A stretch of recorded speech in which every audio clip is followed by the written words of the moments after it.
Hello and welcome to the next episode of पूछो जरा पूछो। थैंक यू ऑल, हमें जो आप इतना प्रोत्साहन दे रहे हैं, वीडियोस देख रहे हैं एंड क्वेश्चंस भी पूछ रहे हैं। और हम इसमें एटम की कहानी जान रहे थे, परमाणु जिसे कहते हैं हिंदी में। और अभी हम क्वांटम मैकेनिक्स पे पहुंच गए हैं, तो आगे की कहानी जानने के लिए आशीष वेलकम। सो शुक्रिया। दर्शकों का बहुत बहुत शुक्रिया, वो हमारे साथ जुड़े हुए हैं, हमसे सवाल पूछ रहे हैं। हम और भी इंजॉय कर रहे हैं क्योंकि हम जब क्वेश्चंस देखते हैं दर्शकों के और पॉजिटिव फीडबैक देखते हैं तो और मजा आता है। तो राइट। जैसे आपने बताया, हम क्वांटम मैकेनिक्स की बात कर रहे थे। शुरुआत की थी हमने नील्स बोर से, मतलब जिन्होंने ओल्ड क्वांटम थ्योरी दी थी। उन्होंने रदरफोर्ड की जो एटम का मॉडल था उसको इम्प्रूव करके एक ओल्ड क्वांटम थ्योरी दी थी जिसमें क्वांटम जंप्स की बात की थी। उसके बाद लुई डी ब्रोये आए जिन्होंने वेव पार्टिकल ड्यूअलिटी की बात करी। And then modern quantum mechanics की शुरुआत हुई जिसमें कुछ साइंटिस्ट इन्वॉल्व थे। आज आप गेस करना चाहेंगे कौन से साइंटिस्ट की बात कर रहा हूं मैं मॉडर्न क्वांटम मैकेनिक्स में? आई थिंक अर्विन श्रोडिंगर, जिनको हम बोलते हैं, एंड हाइजेनबर्ग। ये दो चीजें हम बिगिनिंग में पढ़ते हैं एग्जैक्टली, जब स्टार्ट ही करते हैं quantum. Exactly, correct. So Erwin Schrodinger, जिन्होंने श्रोडिंगर वेव इक्वेशन दिया था कि आप किसी भी पार्टिकल के साथ अगर या किसी क्वांटम मैकेनिकल सिस्टम की अगर एक इक्वेशन आप सॉल्व कर देंगे, आप उस क्वांटम मैकेनिकल सिस्टम का सब कुछ पता कर लेंगे। और दूसरी अप्रोच थी वेर्नर हाइजेनबर्ग की, जो कि एक्चुअली श्रोडिंगर से पहले आई थी। और वो अप्रोच थी मैट्रिक्स मैकेनिक्स, जिसकी हमने बात लास्ट टाइम की थी, जिसमें मैक्स बॉर्न और पास्कल जॉर्डन भी इन्वॉल्व थे। आज हम कुछ बात करेंगे इन दो लोगों की अप्रोचेस जिसकी हमने बात की थी, but there were some things remaining. अभी क्वांटम थ्योरी कंप्लीट नहीं थी। ये 1926 तक की बात है जब श्रोडिंगर ने अपनी इक्वेशन दी थी, और 1926 तक अभी क्वांटम थ्योरी कंप्लीट नहीं थी। उसका रीजन ये था कि वेर्नर हाइजेनबर्ग और नील्स बोर, ये दोनों कोपेनहागन में क्वांटम मैकेनिक्स डेवलप कर रहे हैं, बट अभी सेटिस्फाइड नहीं है क्योंकि उनकी थियरी में उनको लगता है एक प्रॉब्लम है। प्रॉब्लम कहां है उनकी थियरी में? कि अगर आप एक क्वांटम मैकेनिकल सिस्टम है, एक पार्टिकल है, मान लो एक पार्टिकल है, छोटा इलेक्ट्रॉन है, उसकी अगर आप थियरी देखोगे तो उसकी थियरी में क्या निकल के आता है कि इसकी पोजीशन और मोमेंटम दोनों को एक साथ आप मेजर नहीं कर सकते। राइट। मतलब क्या है कि अगर आप उस पार्टिकल की स्टेट बताना चाहते हो, क्वांटम स्टेट बताना चाहते हो, जिसमें आपको पोजीशन और मोमेंटम दोनों बताने पड़ेंगे, तो थ्योरी में आ रहा है कि अरे आप ये कर ही नहीं सकते। तो ये बड़ी दिक्कत हो गई, because all of this was like basis of A theory कि आप एटम को जानना चाहते हो और एटम की आप प्रॉपर्टीज जानना चाहते हो, पर आधी चीजें आप समझ ही नहीं पा रहे हो, तो क्वांटम थियरी इनकम्प्लीट है। 1927 की फिर बात है, मार्च का महीना, बहुत ठंड होती है यहाँ पर ऑलमोस्ट यूरोप 100 में। साल पहले। हाँ, ऑलमोस्ट 100 साल पहले। और नील्स बोहर कोपेनहागन से नॉर्वे जाते हैं छुट्टी मनाने के लिए। नॉर्वे बहुत ठंड पड़ती है इन दिनों में भी, मार्च में भी, और स्नो होती है काफी। तो लोग स्नो में जो स्पोर्ट्स होती है ना, जैसे स्कीइंग वगैरह, ये बहुत इंजॉय करते हैं नॉर्वे में। इनफैक्ट नॉर्वे जो है वो नॉर्थ पोल के बहुत पास है, काफी ठंडा कंट्री। तो नील्स बोर स्कीइंग कर रहे थे नॉर्वे में। वहां पे उनको एक चिट्ठी मिलती है। कहां से आई थी? कोपेनहागन से, वेर्नर हाइजेनबर्ग। वेर्नर हाइजेनबर्ग उनको चिट्ठी में लिखते हैं कि देखो, मैं एक जो हमारी थियरी से निकल के एक चीज आ रही है वो पब्लिश करने जा रहा हूं। वो चीज क्या है कि पोजीशन और मोमेंटम इलेक्ट्रॉन का अगर हम मेजर करेंगे उसमें अनसर्टेनिटी है, मीनिंग आप मेजर नहीं कर सकते एक साथ, जिसको अभी हम अनसर्टेनिटी प्रिंसिपल बोलते हैं, हाइजेनबर्ग अनसर्टेनिटी प्रिंसिपल बोलते हैं। तो नील्स बोर ने कहा कि अरे ये जो हाइजेनबर्ग ये जो बात कर रहे हैं ये बड़ी इंटरेस्टिंग चीज है, क्योंकि हाइजेनबर्ग बोल रहे हैं कि ऐसे पोजीशन और मोमेंटम को मेजर करोगे उसमें अनसर्टेनिटी है, बट नील्स बोर ने कहा कि देखो ये अनसर्टेनिटी जो है ये नेचर में ही है, मतलब ये थियरी का फॉल्ट नहीं है। अगर आप नेचर में हर चीज के साथ एक वेव और पार्टिकल एसोसिएट करते हो तो ये अनसर्टेनिटी ऑटोमेटिकली निकल के आ जाती है. In fact Heisenberg's uncertainty principle is a manifestation of a bigger picture which Niels Bohr calls principle of complementarity. Okay. Niels Bohr और हाइजेनबर्ग ये दोबारा से मिलते हैं क्योंकि नील्स बोर नॉर्वे से वापस आ जाते हैं कोपेनहेगन, और वो हाइजेनबर्ग से आके बात करते हैं कि देखो एक बड़ा जनरल सा प्रिंसिपल है, सारी नेचर में ही है, जहां पर वेव और पार्टिकल एसोसिएटेड है, which is associated with everything in nature, then you cannot measure wave and particle at the same time because nature does not allow you. So there is something which is inherent to nature. Okay, उसको like uncertainty एक ही principal. Particle एक time पे as a wave behave करेगा या as a particle behave करेगा, but दोनों नहीं कर सकता at a single point in time. हाँ, ये बहुत अच्छा पॉइंट आपने रेज किया क्योंकि नील्स बोर ने एग्जैक्टली ऐसी ही कुछ चीज बोली. उन्होंने किस कॉन्टेक्स्ट में बोली कि it all depends on what experiment you are doing. Right. कि आपका जो क्वांटम सिस्टम है वो पार्टिकल बिहेव करेगा या वेव बिहेव करेगा. राइट. तो जो मेजरमेंट सिस्टम है या एक्सपेरिमेंट सारा का सारा ही क्वांटम सिस्टम का पार्ट है. तो आप वेव देखोगे या पार्टिकल देखोगे, डिपेंड करेगा मेजरमेंट क्या है या एक्सपेरिमेंट क्या है. ये सारी चीजें बहुत काउंटर इंट्यूटिव थी. मतलब कि इनफैक्ट हम आज ये जो डिस्कस कर रहे हैं, हमें इनफैक्ट ये समझने में बहुत दिक्कत हो रही है कि ये चल क्या रहा है. राइट. और आजकल भी बड़े बड़े साइंटिस्ट भी सब ये चीज समझने में बहुत उनको दिक्कत होती है कि एक्चुअल में प्रॉब्लम मतलब ऐसी है क्यों, मतलब नेचर में ऐसा है क्यों. तो इस चीज ने ऑल्दो मतलब कि एस्टेब्लिश तो कर दिया रूल हाइजेनबर्ग अनसर्टेनिटी प्रिंसिपल. क्योंकि क्या हुआ था, नील्स बोर जब वापस आए थे नॉर्वे से तो हाइजेनबर्ग अपना पेपर सबमिट कर चुके थे अनसर्टेनिटी प्रिंसिपल वाला. बट जब पेपर पब्लिश होने वाला था तो उन्होंने नील्स बोर की स्टेटमेंट को पेपर में इंक्लूड कर दिया था एज अ नोट कि प्रोफेसर बोर के साथ डिस्कस करके इस तरह से ये वाले आइडियाज हैं और ये नेचर में ही है. तो इस चीज ने इन दोनों साइंटिस्ट को बहुत कॉन्फिडेंस दिया on their quantum mechanics, कि we can take on all challenges, right. and we can explain everything now, all criticism we can explain.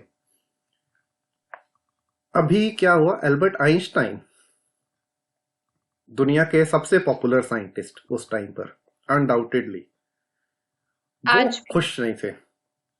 आज भी हम मानते हैं he has been the most popular probably. yeah. So वो मान नहीं रहे थे कि क्वांटम थियरी जो है अभी कंप्लीट हो चुकी है. Okay. तो he was ready to ask tough questions from Niels Bohr and Heisenberg और all those people associated with quantum mechanics कि ये क्वांटम मैकेनिक्स जो काम कर रही है ये क्यों कर रही है. क्योंकि आप मैथमेटिक्स सब करते जा रहे हो, मैथमेटिक्स से निकल के आपको बहुत कुछ मिल रहा है, रिजल्ट्स मिल रहे हैं, एक्सपेरिमेंट्स के साथ अग्री कर रहे हैं, बट अंदर क्या चल रहा है नेचर में, वो मतलब कि आइंस्टाइन को या बाकी फिजिसिस्ट उस बारे में बात नहीं कर रहे थे. मतलब आइंस्टाइन क्वेश्चन कर रहे थे उस चीज को. अब हुआ क्या, 1927 की ही बात है, अक्टूबर का महीना, एक कॉन्फ्रेंस होने जा रही थी ब्रसल्स में, बेल्जियम में. ये कॉन्फ्रेंस जो थी बहुत प्रेस्टिजियस कॉन्फ्रेंस जिसको सॉल्वे कॉन्फ्रेंस बोलते हैं. ओके. इसमें बहुत बड़े बड़े यूरोप के सारे फिजिसिस्ट आए हुए. इनफैक्ट इनमें से मतलब 29 फिजिसिस्ट आए थे इसमें जिनको इनवाइट किया गया था, और उनमें से 17 फिजिसिस्ट को नोबेल प्राइज मिला है. ओके. तो ये कॉन्फ्रेंस की पिक्चर हम सोशल मीडिया पे काफी बार देखते हैं, in which all the eminent scientist of that time are present. So I think exactly picture इसी कॉन्फ्रेंस की है. वो इसी कॉन्फ्रेंस की पिक्चर है जिसको smartest picture of the world भी बोला जाता है कभी कभी, क्योंकि उसमें 17 नोबेल लॉरिएट्स थे, सारे बड़े बड़े फिजिसिस्ट. मैं कुछ नाम लेता हूँ, जैसे Erwin Schrodinger, Wolfgang Pauli, Werner Heisenberg. मतलब सारे लोग हम पढ़ते हैं कभी ना कभी अपनी बुक्स में. ब्रिलुएन पढ़ते हैं, मैरी क्यूरी, हाँ, William Bragg, Paul Dirac, Arthur Compton, Louis de Broglie, Max Born, Niels Bohr, Max Planck, Lorentz और एक और एल्बर्ट आइंस्टाइन। तो ये कॉन्फ्रेंस का क्या नाम था? Electrons and photons. बेसिकली नई क्वांटम थियरी जो थी उसके बारे में Oh, बात होने जा रही थी। That was the centre of attention of this conference.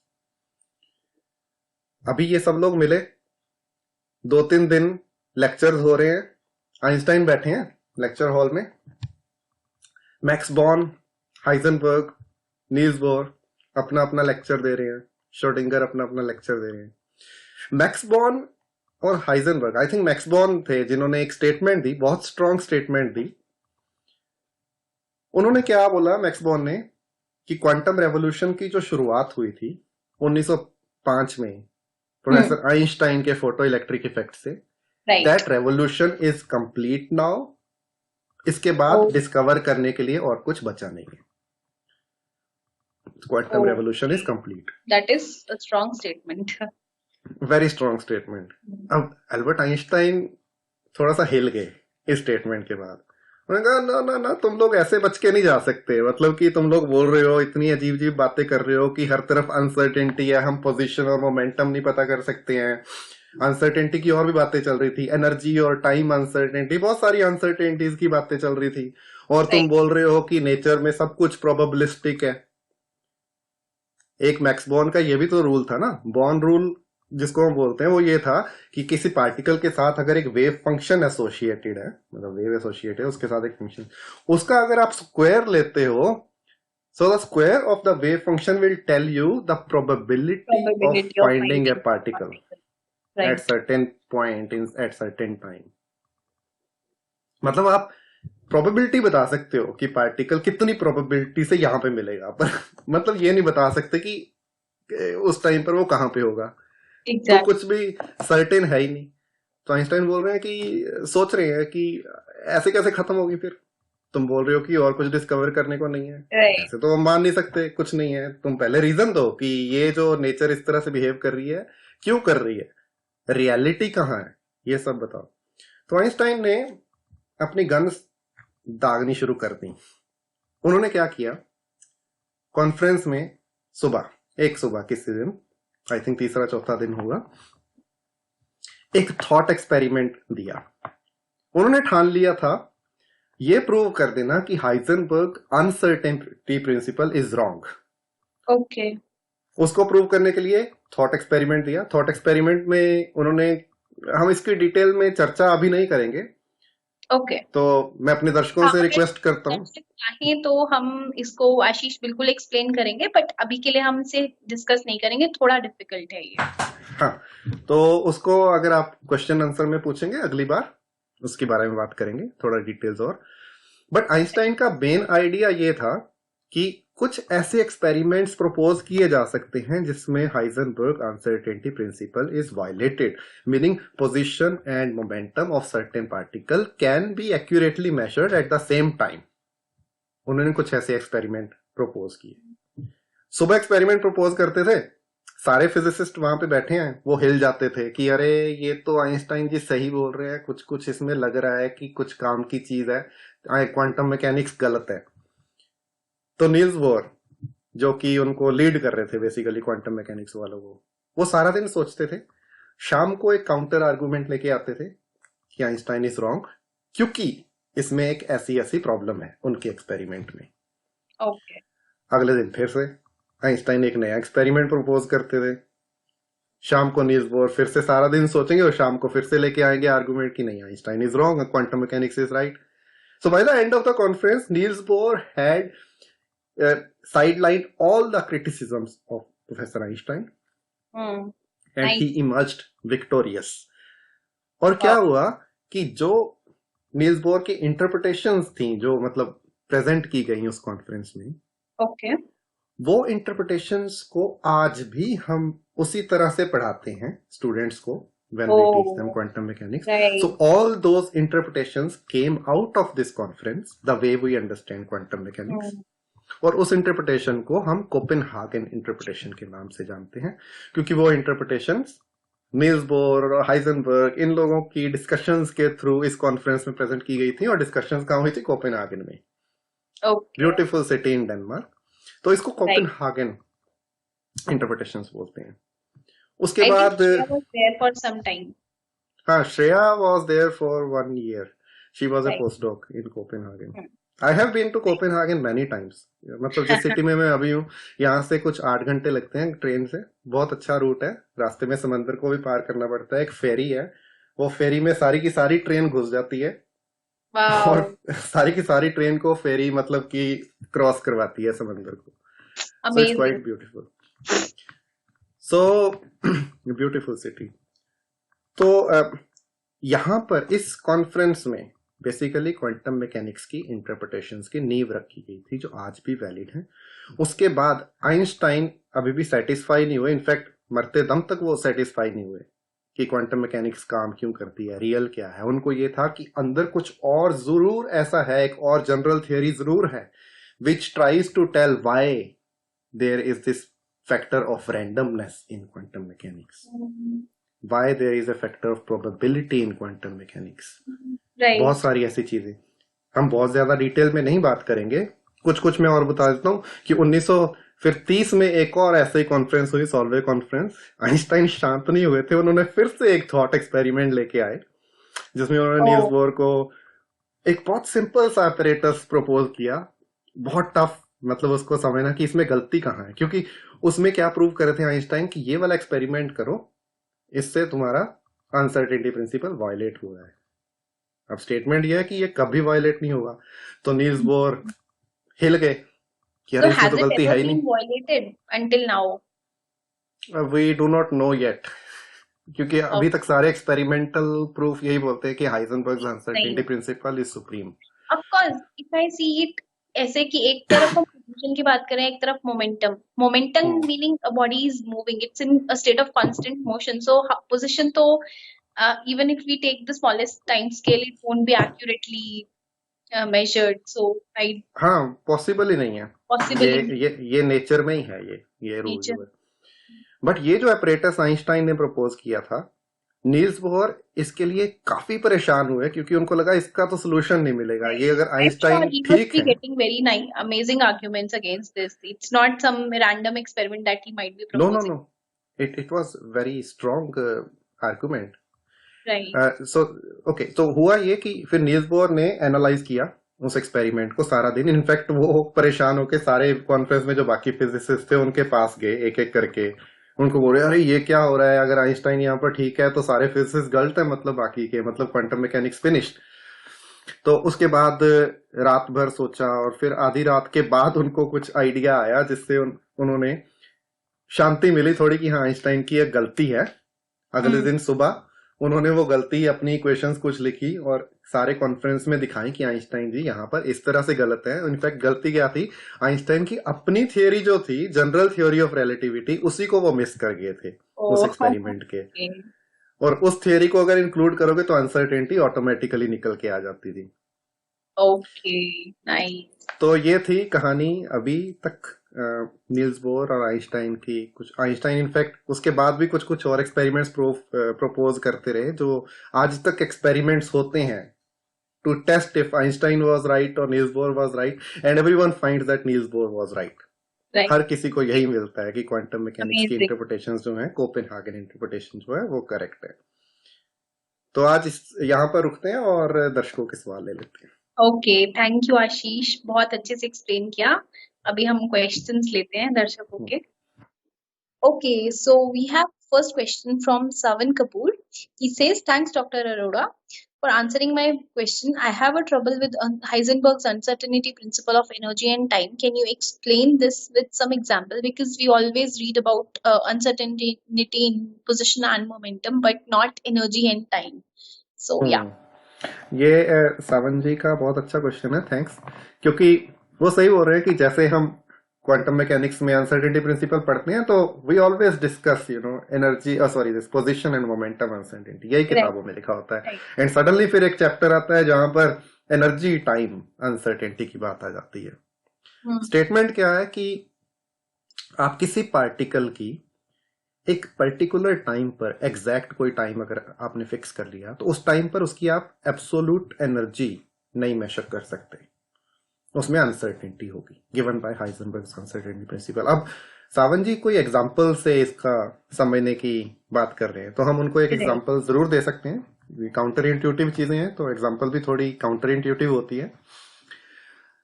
हम एटॉमिक स्पेक्ट्रम की बात करते हैं, जैसे लास्ट एपिसोड्स में हमने बात की थी हाइड्रोजन एटम का स्पेक्ट्रम।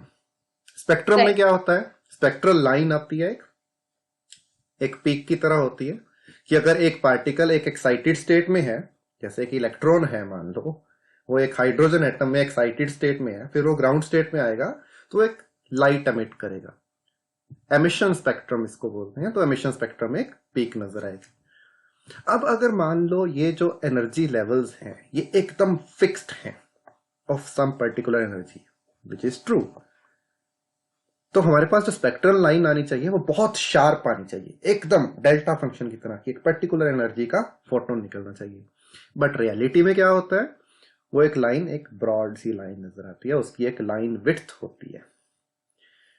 वो लाइन विड्थ क्यों होती है, वो लाइन विड्थ होती है हाइजेनबर्ग के एनर्जी टाइम अनसर्टेनिटी प्रिंसिपल की वजह से। मैं थोड़ा सा बताने की कोशिश करता हूं। ये जो लाइन की विड्थ है एनर्जी में, delta E, this arises because the particle is in the excited state for some amount of time delta t. Okay. तो अनसर्टेनिटी प्रिंसिपल ये बोलता है कि delta E multiplied by delta t equals to h cross by 2। तो यहां से delta E आ गया h cross by 2 delta t. तो डेल्टा टी जितना ज्यादा होगा लाइन विड्थ डेल्टा ई उतनी ही कम होगी। ये एक मैनिफेस्टेशन है एनर्जी टाइम अनसर्टेनिटी का। Thanks, Okay. Savan, for your question. Thank you. So next question is from Shweta. She says, this is a fascinating story. Thanks for answering her questions. Thank you, Shweta. You've been with us and you've been asking questions. It's really encouraging. So she's asking, as far as I understood, Einstein himself started quantum mechanics with the concept of photons, which we know as photoelectric effect. So why did he have problem in accepting the quantum theory later on? हाँ, श्वेता जी बहुत बहुत शुक्रिया आपके compliments का, हमारे साथ जुड़ी भी हुई हैं, अच्छे सवाल भी पूछ रही हैं, इसी तरह से पूछते रहिए। तो आज हमने आज की ही इनफैक्ट एपिसोड में बात करी, श्वेता का क्वेश्चन काफी मिलता जुलता है उससे, कि आइंस्टाइन को क्या क्या इश्यूज थे क्वांटम मैकेनिक्स के। कुछ कुछ हमने बातें करी हैं, थोड़ा सा और, अब क्योंकि ये सवाल पूछा गया है तो थोड़ा और मैं डिटेल बता सकता हूँ। अभी क्या था, आइंस्टाइन को एक तो ये प्रॉब्लम थी कि नेचर में किसी भी पार्टिकल को अगर आप देखना चाहते हो तो आप उसको देख नहीं पा रहे हो, इसेंशियली आपको प्रोबेबिलिटी पता चलेगी कि ये पार्टिकल कहाँ है। तो आइंस्टाइन का क्वेश्चन था कि फिर ये तो रियल और इमेजिनरी, मतलब क्या क्या चल क्या रहा है, मतलब नेचर में क्या रियलिटी कहाँ है। उन्होंने फेमसली बोला था, God doesn't play dice with nature. He wrote letter to Max Born. And then वो यही रीजन था कि प्रोबेबिलिटी बता रहे हो आप बट रियलिटी नहीं बता रहे हो। ये उनको मतलब कि अच्छा नहीं लगा, एक पॉइंट।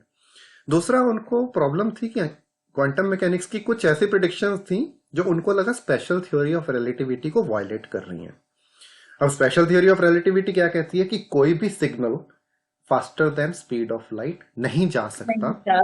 राइट। मतलब कोई दो इवेंट्स हैं वो इंस्टेंटेनियसली कनेक्टेड नहीं हो सकते, उनमें हमेशा अगर कनेक्शन होगा तो वो स्पीड ऑफ लाइट पर, मैक्सिमम स्पीड ऑफ लाइट पर होगा। अब क्वांटम मैकेनिक्स में एक कॉन्सेप्ट आता है जो कि आज भी हम समझने में बहुत प्रॉब्लम होती है, उस कॉन्सेप्ट का नाम है क्वांटम एंटेंगलमेंट। अब ये कॉन्सेप्ट क्या बोलता है, इसकी थोड़ी सी बात करते हैं। कि मान लो आपने एक क्वांटम सिस्टम दो पार्टिकल्स का प्रोड्यूस किया एक जगह पे। अब ये सेम क्वांटम सिस्टम है, मान लो आप इन दो पार्टिकल्स को खींच के दूर दूर ले गए, मान लो एक आपने धरती पर रख दिया, दूसरा चांद पर ले गए जैसे मान। अब क्वांटम मैकेनिक्स ये बोलती है कि अगर मैं एक पार्टिकल जो अर्थ पे है उसकी स्टेट अगर मेजर करूंगा ना, तो दूसरे की स्टेट मैं ऑटोमेटिकली बता दूंगा उस टाइम पर क्या है। ओके। क्योंकि वो सेम क्वांटम सिस्टम है, तो एक को अगर मेजर किया तो दूसरा भी ऑटोमेटिकली एक स्टेट में आ जाएगा, हम बता सकेंगे क्या है।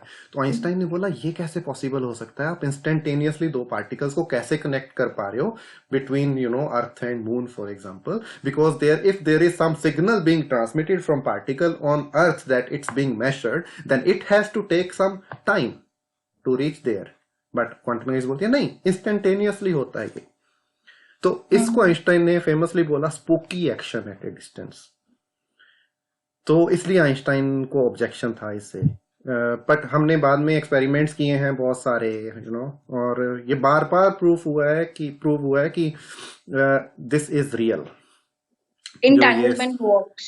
Reality. Entanglement work, Real. Yes, it is real, Oh my it has been proven. God. It has been proven by sending photons to satellites, very Okay, I large will look distances. on YouTube for some videos on this. It sounds very interesting Yeah, it's quite about interesting. quantum It's, entanglement. we can't think about I it. can't It's imagine very, this. it's very counterintuitive. Hmm. Very good question. Thanks, Shweta. Thanks. आप इसी तरह पूछती रहें. Okay, yeah, thank you so much, Ashish, for answering the questions. And with this, we are ending the episode. We are taking a break. And thank you, everyone, for liking and sharing the videos. आप ऐसे ही हमारे videos को और like करें, share करें और subscribe करें, ताकि हम साइंस को बहुत सारे लोगों तक आसान भाषा में पहुंचा सकें। और सवाल So, पूछें और comment सवाल section में. पूछें, बहुत सारे सवाल पूछें। बहुत बहुत शुक्रिया. Thanks, Divya. Bye bye. Take care. Bye bye.